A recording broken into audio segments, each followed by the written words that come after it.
Hello नमस्कार दोस्तों। पहलगाम साजिश में आईएस और पाकिस्तानी सेना भी शामिल थी। इसका खुलासा हुआ है। इसका खुलासा एनआईए की जांच में हुआ है।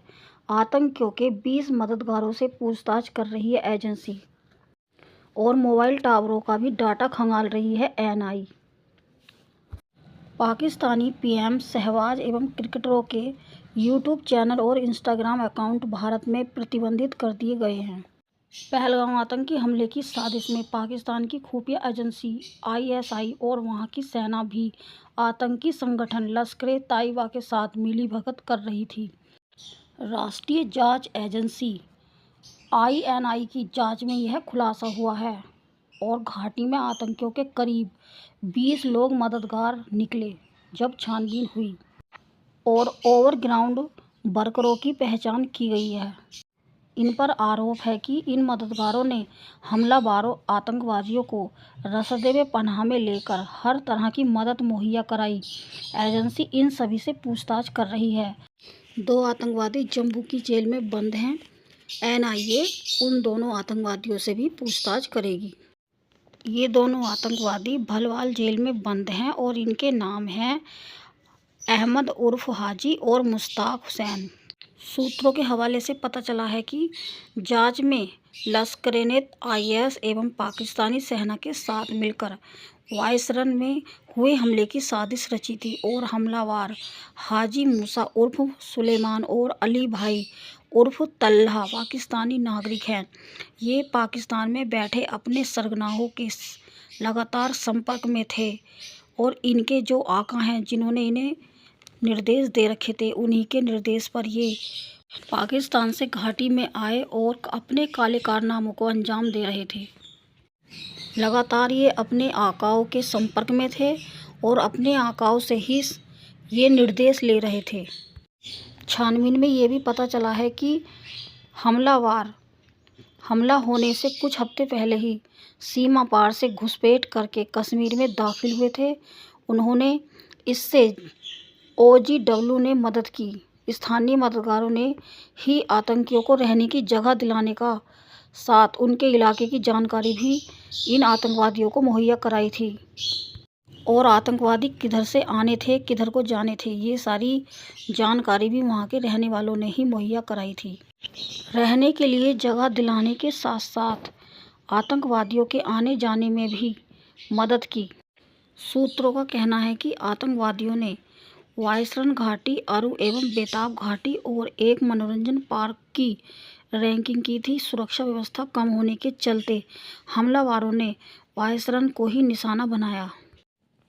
पहलगाम आतंकी हमले के बाद से कश्मीर के पर्यटन क्षेत्र को बड़ा झटका लग गया है।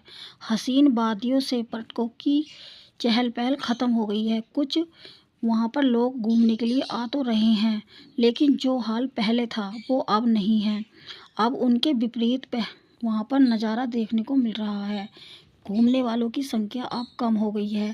पहलगाम के हरे भरे घने जंगल और घाटियों के बीचों बीच बहने वाली लिद्दूर नदी मानो उफान भरते हुए पर्यटकों को पुकार रही है। बाजार खुले हैं, लेकिन दुकानदारों के पास कोई भी काम नहीं है, क्योंकि वहाँ पर पर्यटक घूमने के लिए अब नहीं आ रहे हैं। आ तो रहे हैं, लेकिन बहुत कम मात्रा में। ऐसा ही हाल विश्व प्रसिद्ध डल झील का है।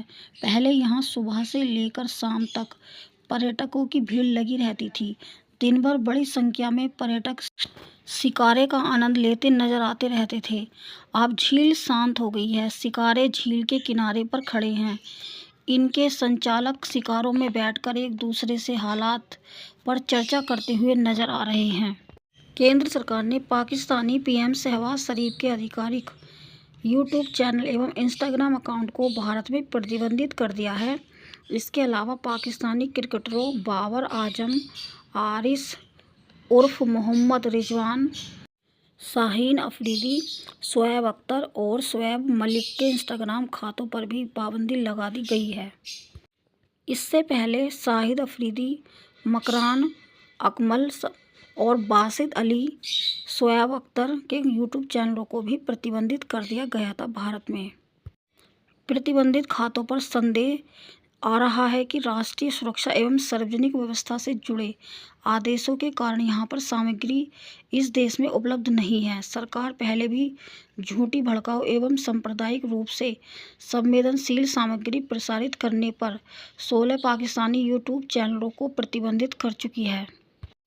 घाटी में 2800 लोगों से ज़्यादा पूछताछ हो चुकी है और अभी पूछताछ जारी है। 180 लोगों को वहां पर हिरासत में ले लिया गया है और उनसे भी लगातार पूछताछ चल रही है।